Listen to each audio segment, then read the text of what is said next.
بسم الله الرحمن الرحيم الحمد لله والصلاة والسلام على المبعوث رحمة للعالمين نبينا محمد وعلى آله وصحبه أجمعين.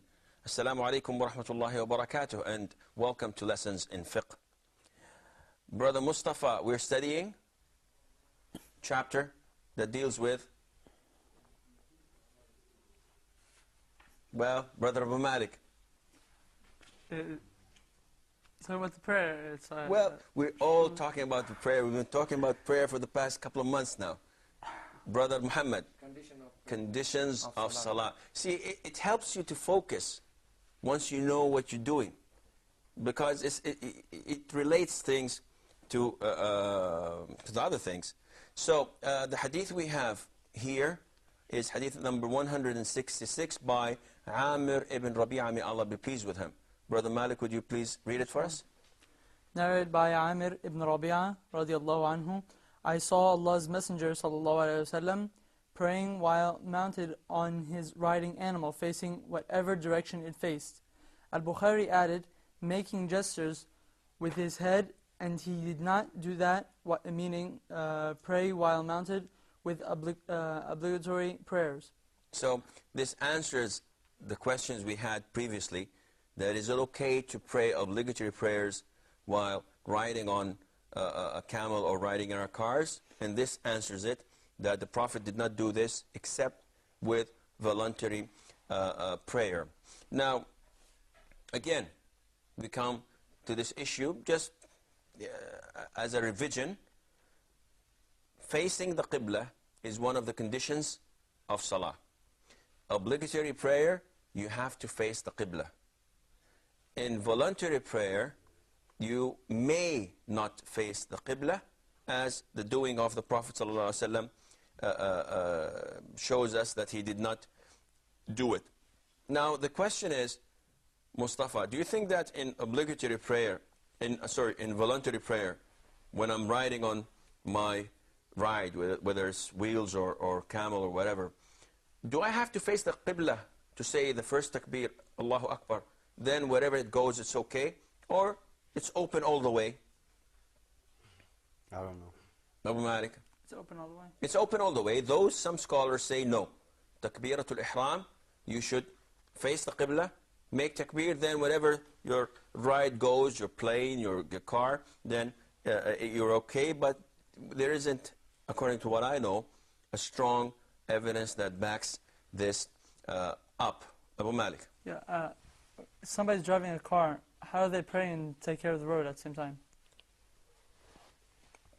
You don't have to pray to take care of the road. I know a lot of people that don't pray and don't give a damn to what's happening in front of them. We have lots of reckless drivers. And believe me, this is a serious issue. I don't want to, distract myself from it, but the number of fatalities, the number of road accidents taking place in the Muslim world is unbelievable. People don't pay any attention to human lives. Their carelessness, they're not abiding by the laws and by the speed limit and by the age. You get kids like 12, 13 years driving. This is all a sin. It's forbidden and it's unacceptable. To go back to your question, if a person is driving, see, you are driving and reciting the Quran. And the Prophet used to gesture. When he wants to bow, he does this. When he wants to prostrate, he does this. So your eyes are still on the road if you're driving and you wish to pray. But if you're not driving, then this is much easier. Remember that voluntary prayer is much easier than obligatory prayer. You may not face the Qibla. You may not be standing up. You may not be looking where you should prostrate. And you may pray by or with gestures. So it can be done. Most of us, while driving, talk. And we can, argue in things and have conversations with the passengers. And that does not affect our driving abilities and capabilities. What else? Now, also in this hadith, Brother Mustafa? Yeah, but isn't there a different narration for Abu Dawood It says that first the Prophet used to face the Qibla with his naqa, and then he says Allahu Akbar, and then he lets it point in any direction. I have half of the knowledge with me here, which is, I do not know. I cannot tell you. What I know is that a group of scholars said that you have to face the Qibla, and then you go onwards. But to my recollection, I don't recall if there's authentic hadith or not. Probably, inshallah, next time we meet, we will look into it and try to find it. And maybe we'll find it here somewhere or the other. It says here by Abu Dawood.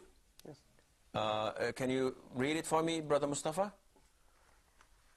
Narrated Anas in another narration of the hadith reported by Abu Dawood, when he ﷺ traveled and intended to pray a voluntary prayer, he used to direct his riding camel towards the Qibla, say Allahu Akbar, and pray facing whatever direction it faced. Okay, this also, did we read this?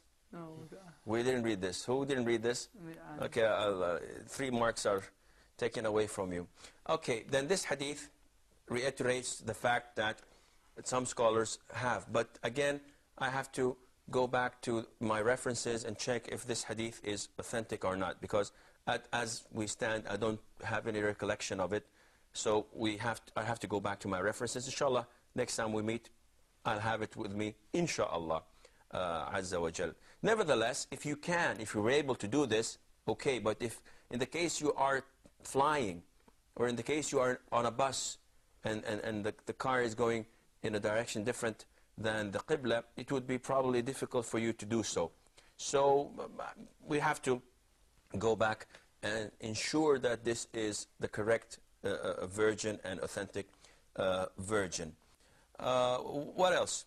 Now, this hadith tells us that the Prophet ﷺ used to make 100% use of his time, because you travel for days and nights. Now, do we do the same? Do we make use of our time when we travel?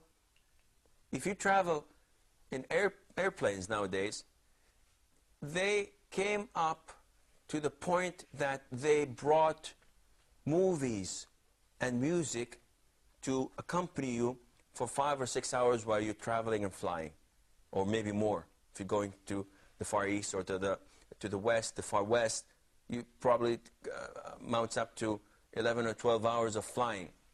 And they bring you the latest movies, the latest music, everything that you want to do except things that connect you to Allah. And it's very strange, the amount of, ghafla, the amount of unawareness of people of their Lord Allah the Almighty. You are stranded between the skies and earth. There's a very big possibility your plane is going to crash. Lots of people had plane crashes and died in it. So why do you think that you would be safe from having such an incident? And nevertheless, the people don't have any fear of Allah Azza wa Jal. While they're flying, they watch movies, they enjoy themselves, they listen to music, they have fun, and none of them even think of praying. I remember once I had a flight to Vienna, Austria, and the flight started at late night, and in midair, Fajr, dawn, Fajr prayer was due.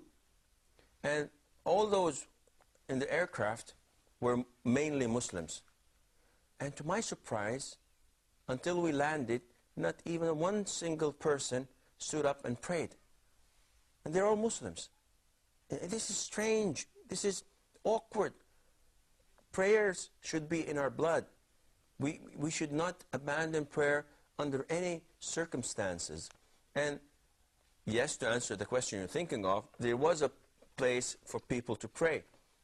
And there was enough place and space. But the problem is, Satan comes to you and says, listen, you're going to Europe, and you're going for vacation to have fun. If you stand up and pray, what would all these people say about you? Look at this primitive. Look at this retard. He's praying. Who prays nowadays? We're going to the place where we can have liquor and booze and women and gambling and have fun. We're going to the place that no one will consider us as Muslims. So why pray?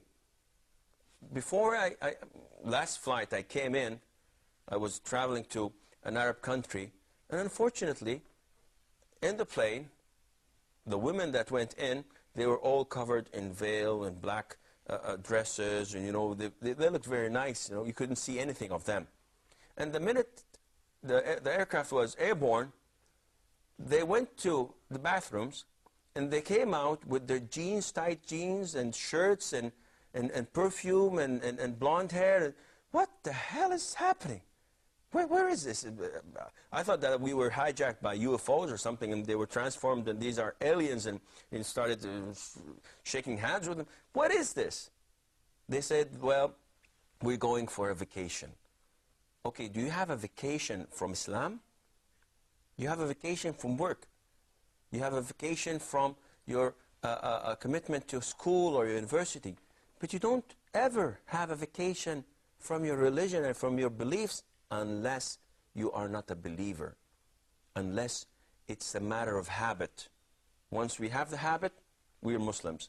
Once we are away from those who are looking at us, then we are not Muslims anymore. So this is a serious thing. When you're traveling, you should always connect yourself with Allah Azza wa Jal, as the Prophet did, sallallahu alayhi wa alihi wa sallam. The following hadith, hadith number 167. Narrated Abu Sa'id al-Khudri, may Allah be pleased with him, the Prophet sallallahu alayhi wa sallam said, the whole earth is a mosque except graveyard and a toilet. Can you repeat that again? The whole earth is a mosque to pray on? Except a graveyard and a toilet. And a toilet. Now, this is what I don't like about translation. The Arabic word is hammam, and they've translated it into toilet. Did the Prophet and the companions have toilets? No. So how this translation translates to toilet? Then what was meant by toilet? Toilet? No. A place where you relieve yourself? Yes, but they didn't have any hammam. Hammam in Arabic means, the Turkish bath, where a big pool with hot water and people rubbing people's backs and cleaning them. It's Turkish or Syrian or Moroccan. In some countries it's found. It's a general place for bathing. We have to pause here. Inshallah, after the break, we will continue talking about hadith that we have just heard, so stay tuned. Assalamu alaikum wa rahmatullah, and welcome back. Just before the break, we had the hadith that stated, Abu Sa'id al-Khudri's hadith, where he said that the Prophet ﷺ said, the whole earth is a mosque to pray on, except a graveyard and a toilet. And we said that the Prophet did not have a toilet, so the translation is wrong.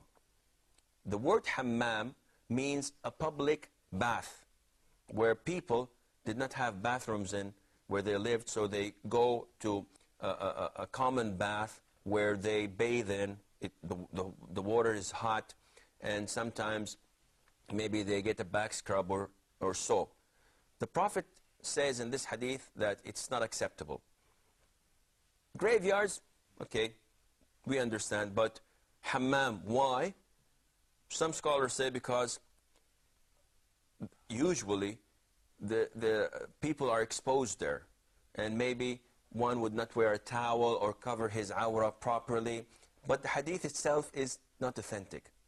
So we don't have to go, a lot out of our way to try and elaborate and explain this hadith, though the meaning is acceptable. And also, similarly, it is not preferable for us to pray in places that are not modest and respectable, such as bars, such as churches, such as nightclubs. We should not honor these places by praying in them, as it is not the suitable place to pray in. Mustafa. What about mosques that have graves in them? There are certain mosques that I believe have graves in them. Well, this is a very good question. The rule is that any mosque that contains a graveyard or a grave, prayer in it is void and unacceptable. This is crystal clear and it's understandable. But the question is, what should we do if we have a mosque with a grave in it? Okay, how can we correct this error? Now, prayer in it is unacceptable. So how can we correct this error? What do we do? Do we, destroy the mosque? Or do we take out the grave? Fadi? I don't think we can take out the grave because this will be disturbing of the dead. And if we could take down the mosque and build somewhere else, it's okay, but it's going to be very costly. So the best solution would be just perform walls or a different room for the grave and try to isolate as much as possible from the mosque. Okay, Abu Malik? Scholars said that what was put in first stays. Okay, and that is correct. Whatever came first stays. So if a person died and we buried him, and then later on people came and said, let's put a mosque, build a mosque on top of his grave, then the mosque has to be destroyed. And if the opposite is true, that is, the mosque was built and after a while someone died and we brought his body and buried him in the grave, then he should be dug out and buried somewhere else. So this is the most authentic of all opinions. Brother Mustafa. So what about Prophet Muhammad sallallahu alaihi wasallam's grave? Yes. What about Prophet Muhammad sallallahu alaihi wasallam's grave? Fadi. Prophet Muhammad sallallahu alaihi wasallam was buried in his house, at his home, and the mosque was close by, or he had doors opening. In a certain era of time, the mosque was being expanded, till by mistake it included the house of the Prophet inside the mosque. So therefore, he was not buried in the mosque. He was buried in his house, which included the mosque at the end. That's the answer to your question. The Prophet ﷺ, when he died, he was not buried in the mosque. He was buried in the house of Aisha. And that is why the Prophet companions, may Allah be pleased with them, when they had a dispute among them, the Prophet is dead. So they didn't know whether to take his body and bury him in al-Baqi' or what to do with it. So one of the companions came and said that I've heard the Prophet ﷺ say that prophets of Allah, whenever they die, they are buried where they're dead. So he died on his bed, dig under it and bury him in the house of Aisha. May Allah be pleased with her. After 40 or 50 years in the Umayyah reign, one of the rulers of Umayyah wanted to expand the mosque. So he included the house of the Prophet ﷺ in the expansion. Now the scholars tried to stop him, but he had all the gunpowder around. He had all the authority, so they could not say anything, or they cannot do anything because they were hopeless, or they were helpless. They could not do anything to change the situation. And that is why if you go to the mosque of the Prophet ﷺ, you will find that this is the direction of the Qibla, and this is the room where he was buried. But inside the room, you will find 3 triangular walls. So the room is surrounded by a triangle, and the tip of the triangle is to those who are trying to pray to the room. So if this is the Qibla and you come and try to pray to the room, you cannot be facing the room, because to face the room you have to be either this side, or giving your back to the Qibla, and then you are not facing or praying to the room. And this is an exception that cannot be, you cannot do anything else. You want us to dig the Prophet ﷺ's grave? This is completely blasphemous. No one can do this. Now, do you want us to destroy the area where the mosque is, where the Prophet ﷺ's room is included? Then people around the Muslim world would accuse you of being a Wahhabi, of being all sort of names and gestures, and this is not logical and not acceptable. It was there for the past 1300 years plus. It will stay there. But other than the Prophet ﷺ, no one has any sacredcy. No one is sacred. So you can take their graves out if it came after the mosque was built. And unfortunately, nowadays we have lots of rulers building their mosques and saying to the people that when we die, bury us in the mosques. And this is forbidden. This is unacceptable at all. Couldn't they, like in Medina, just like remove the little part where you know when you go out and the grave is on your left, only this little part, the exit, like change the exit, so and then just put a wall so the house of the Prophet or his burial wouldn't be inside the mosque, just a little bit. The problem is that you cannot change anything in Medina. The people will not accept it, and they will consider this to be an act of blasphemy. The Prophet himself, ﷺ, did not do certain things because the people were not ready. As in the Bukhari and Muslim, where he says, alayhi salatu wasalam, to Aisha, just because your people they're newly Muslim, they were close to kufr and jahiliyyah, just because of this, otherwise I would have destroyed, or destroying is not the word, I would have rebuilt the Kaaba and made it on the same pillars of Abraham. This means that he would have enlarged it, alayhi salatu wasalam, and I would have made 2 doors, one for the people to enter from and one for them to exit. So what stopped you, Prophet of Allah, sallallahu alaihi wasallam? He said, because your people are not ready. Their minds are not capable of grasping and comprehending this. It would have, be too insultive for them. Abdullah ibn Zubair, when he ruled Mecca, he did this. And he did exactly what the Prophet ﷺ wanted to do. When he was killed and Hajjaj came, he again rebuilt it and made it as it was. And then when 10 or 15 or 100 years later, one of the caliph wanted to rebuild it again as the Prophet ﷺ wanted to do it, one of the A'imma said, don't do it. Because now people are, ridiculing with the Kaaba. One builds it and one dismantles, takes part of it off, and one adds something to it. And this is not the way it's supposed to be.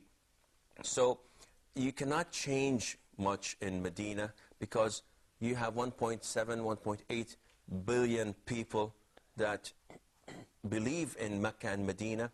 And anything you do, even if you are following the Sunnah, even if you're doing the right thing, they would consider this to be as blasphemous, and they will not accept it. So the harm you're getting out of it is more than the benefit. Of course, the benefit is to get the wall back again so that the room and the house of the Prophet ﷺ is out of the mosque. There's no doubt in that. But you cannot do this. If you do this, all the Muslims and the hooligans and those who have hidden agendas would come out and say, look at them, they don't like the Prophet, they don't follow the Prophet, they do this, they do that, and they start cursing and doing things that are not true and correct. So the hadith talks about the graveyards, the cemeteries, and talks about the public baths, telling us that it is not allowed for us to pray in these areas. The hadith is not authentic, as mentioned before. Going to the public baths is not a recommendable thing because lots of awrah are exposed there, especially for women. It's forbidden for women to go to these public places and take off their clothes, though there are only women, but they will be exposing their bodies, and this is forbidden. A woman should protect her body so that no one else would look at her. The same thing, a man is supposed to protect his body, that no one else looks at him, at his awrah, and to have these things protected. As far as the cemetery, some scholars say that This is forbidden simply because in a cemetery, the soil itself is impure. Why is it impure? Because of the remains of the dead people. So the remains of dead people makes it impure. Is this correct? No. No, it's not correct. So why isn't it recommendable for us to pray in cemeteries? Because we don't want to pray for the dead. You know, you may have people coming and praying, though they're praying to Allah Azza wa Jal, but they pray to have their wali, their imam, their sheikh in front of them, and this is not acceptable. I'm afraid we don't have time, Fadi, for your question.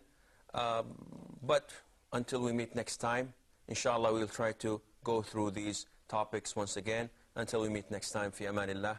Wassalamu alaikum wa rahmatullahi wa barakatuh.